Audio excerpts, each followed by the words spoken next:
Hi hello friends, இன்றைக்கி நம்மளுடைய சேனலில் வேலைவாய்ப்பு பதிவில் தமிழ்நாட்டுக்கான சிம்கோ கோஆப்ரேட்டிவ் சொசைட்டிலேருந்து இந்த 2024க்கான ரெக்யர்மெண்ட் அனௌன்ஸ்மெண்ட் பண்ணியிருக்காங்க. அதை பற்றி தான் கிளியராக பார்க்க போகிறோம். அதுக்கு முன்னாடி நம்மளுடைய சேனலை நீங்கள் இன்னும் சப்ஸ்கிரைப் பண்ணலாம், சீக்கிரம் சப்ஸ்கிரைப் பண்ணிக்கோங்க. வாங்க வீடியோக்குள்ளே போகலாம். இப்போ சிம்கோலேருந்து அனௌன்ஸ்மெண்ட் பண்ணியிருக்க அந்த போஸ்ட் எல்லாமே பெர்மனன்ட் போஸ்ட்டாக தான் அனௌன்ஸ்மெண்ட் பண்ணியிருக்காங்க. அது மட்டும் இல்லாமல் இது வந்து Ayush and dental hospital cooperative சொசைட்டிக்குள்ளே எல்லா ஜாப்ஸுமே இதில் வந்துடும் அப்படின்னே சொல்லலாம். போஸ்ட் அப்படின்னு பார்த்தீங்க அப்படின்னா ஒரு 48 போஸ்ட் வந்து அனௌன்ஸ்மெண்ட் பண்ணியிருக்காங்க. என்னென்ன போஸ்ட் அப்படின்னு பார்த்தீங்கன்னா ஆஃபீஸ் அசிஸ்டன்ட், அதுக்கப்புறம் சேல்ஸ்மேன், அதுக்கப்புறம் சூப்பர்வைசர், இவங்களுக்கான போஸ்ட் தான் அனௌன்ஸ்மெண்ட் பண்ணியிருக்காங்க. ஸோ அதை எப்படி ஸ்பிளிட் பண்ணியிருக்காங்க அப்படின்னு பார்க்கணும்ல. இப்போ ஜென்ரல் கேட்டகரியில் வரீங்க அப்படின்னா உங்களுக்கு 23 வேகன்சிஸும், அதுவே ஓபிசி கேட்டகரி கீழே வரீங்கன்னா உங்களுக்கு 12 வேகன்சிஸும், எஸ்சி கேட்டகரியில் வரீங்கன்னா 6ம், எஸ்டி கேட்டகரி கீழே வந்தீங்கன்னா 3 வேகன்சிஸும், அதுவே இடபிள்யூஎஸ் கீழே வந்தீங்கன்னா உங்களுக்கு 4 வேகன்சிஸும் அனௌன்ஸ்மெண்ட் பண்ணியிருக்காங்க. அண்ட் இந்த போஸ்ட்டுக்கான ஏஜ் லிமிட் அப்படின்னு நீங்கள் பார்த்தீங்க அப்படின்னா ஜென்ரல் அன்ரிசர்வ்டு இவங்க எல்லாத்துக்குமே வந்து 21லேருந்து 30 இயர்ஸ் வரை இருக்கணும் அப்படின்னு சொல்கிறாங்க. நீங்கள் எஸ்சி எஸ்டி கேட்டகரியாக இருந்தீங்கன்னா 21லேருந்து 35 இயர்ஸ் உங்களுக்கு வந்து ஏஜ் லிமிட் கொடுத்துருக்காங்க. அதுவே ஓபிசி கேட்டகரியில் வாரீங்க அப்படின்னா உங்களுக்கு 21லேருந்து 33 இயர்ஸ் வரை இருக்கணும் அப்படின்னு சொல்கிறாங்க.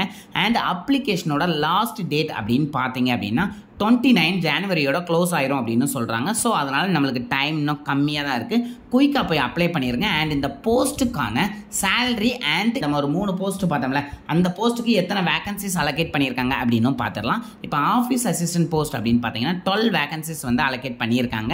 அதனுடைய பே ஸ்கேல் அப்படின்னு பார்த்தீங்கன்னா 5200லேருந்து 20,200 வரை இருக்கும் அப்படின்னு சொல்லிட்டாங்க. அண்ட் நெக்ஸ்ட் வந்து சேல்ஸ்மேனுக்கு 22 போஸ்ட் வந்து அனௌன்ஸ்மெண்ட் பண்ணியிருக்காங்க. அதுவும் 6,200லேருந்து 26,200 வரை அவங்களுடைய பே ஸ்கேல் இருக்கும் அப்படின்னு சொல்லியிருக்காங்க. சூப்பர்வைசரை பொறுத்தவரை உங்களுக்கு 14 போஸ்ட் அனௌன்ஸ்மெண்ட் பண்ணியிருக்காங்க.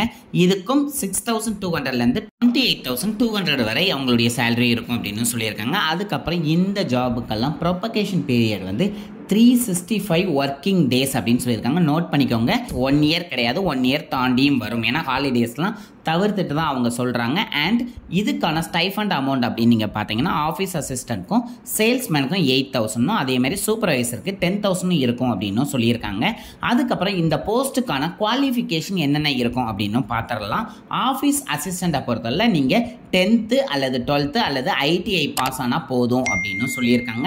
சேல்ஸ்மேனை பொறுத்தவரை நீங்கள் எந்த டிகிரினாலும் முடிச்சுக்கலாம். அப்படி இல்லை அப்படின்னா 12th பாஸ் ஆனாலும் போதும், அல்லது ஐடிஐ முடிச்சிருந்தாலும் போதும் அப்படின்னு சொல்கிறாங்க. சூப்பர்வைசரை பொறுத்தவரை கண்டிப்பாக ஏதாவது ஒரு டிகிரி முடிச்சிருக்கணும் அப்படின்னு சொல்கிறாங்க. உங்களுடைய அகடமிக் மார்க்கில் 60% ஆஃப் மார்க் கண்டிப்பாக வச்சிருக்கணும் அப்படின்னு சொல்கிறாங்க.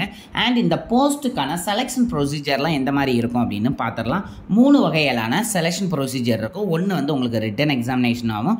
அதுக்கப்புறம் நீங்கள் ரிட்டன் எக்ஸாம் கிளியர் பண்ணிட்டீங்கன்னா உங்களுடைய சர்டிஃபிகேட்டை வெரிஃபிகேஷன் பண்ணிவிட்டு அதுக்கப்புறம் பர்சனல் இன்டர்வியூ இருக்கும் அப்படின்னு சொல்லியிருக்காங்க. அண்ட் ரிட்டன் எக்ஸாமோட எக்ஸாம் பேட்டர்ன் எப்படி இருக்கும் அப்படின்னு பார்த்தீங்க அப்படின்னா ஜென்ரல் நாலேஜுக்கு ஒரு 30 கொஸ்டின் கொடுப்பாங்க. அதுக்கப்புறம் மேத்தமெட்டிக்ஸ்க்கு வந்து 25 கொஸ்டினும், அதே மாதிரி அக்ரிகல்ச்சருக்கு வந்து உங்களுக்கு 25 கொஸ்டினும், அதே மாதிரி கோஆப்ரேட்டிவ் மேனேஜ்மெண்ட் ரிலேட்டடான கொஸ்டின்ஸ் ஒரு 20 மார்க்ஸ் இருக்கும்னு சொல்கிறாங்க. டோட்டலாக 100 மார்க்ஸ். அதே மாதிரி எக்ஸாமினேஷன் டைம் பார்த்தீங்கன்னா 1 hour 30 minutes இருக்கும் அப்படின்னு சொல்லியிருக்காங்க.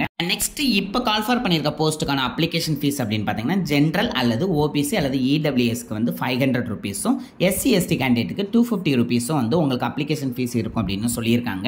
அண்ட் இந்த அப்ளிகேஷன் ஃபீஸை 2 மோடில் நீங்கள் பே பண்ணலாம். ஒன்று ஆன்லைன் மோடில் நம்மளுடைய டிஸ்பிளேல தெரியக்கூடிய www.simcoagri.com அப்படிங்கிற சைட்டில் போய் ஆன்லைன் பேமெண்ட்டாகவும் பண்ணலாம். அதே மாதிரி ஆஃப்லைன் மோடில் நம்மளுடைய டிஸ்பிளேல தெரியக்கூடிய பேங்க் டீடைல்ஸ்க்கு நீங்கள் ஆஃப்லைன் மோட்லையும் வந்து பே பண்ணலாம் அப்படின்னு சொல்லியிருக்காங்க.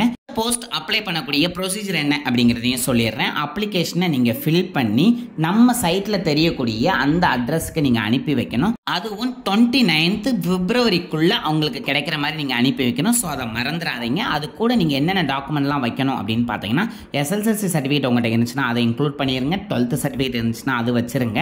அது கூட நீங்கள் டிகிரி முடிச்சிருந்தீங்கன்னா degree certificate, community certificate, Aadhaar கார்டோட ஜெராக்ஸ், நீங்கள் ரீசெண்டாக எடுத்த 2 ஃபோட்டோஸ் காப்பி, அதுக்கப்புறம் வந்து இன்கம் சர்டிஃபிகேட் இருந்துச்சுன்னா அதுவும் வச்சுருங்க. எக்ஸ்பீரியன்ஸ் சர்டிஃபிகேட் இருந்துச்சுன்னா அது கையில் வச்சுக்கோங்க. அது கூட வேறு ஏதாவது நீங்கள் குவாலிஃபிகேஷன் முடிச்சிருந்தீங்க எக்ஸ்ட்ரா குவாலிஃபிகேஷன் அப்படின்னா அந்த சர்டிஃபிகேட்டையும் இன்க்ளூட் பண்ணி அவங்களுக்கு நான் சொன்ன டேட்டில் அவங்களுக்கு சென்ட் பண்ணிடுங்க. அண்ட் இந்த வீடியோவை நிறைய பேருக்கு ஷேர் பண்ணுங்கள். உங்களுக்கு ஏதாவது டவுட் இருந்தால் எனக்கு கண்டிப்பாக கமெண்ட் பண்ணுங்கள், நான் ரிப்ளை பண்ணுறேன். என்னுடைய டீட்டெயில் எல்லாமே டிஸ்கிரிப்ஷனில் கொடுக்கேன். அதோட நம்மளுடைய சேனலை சப்ஸ்கிரைப் பண்ண மறந்துடாங்க. Thank you friends.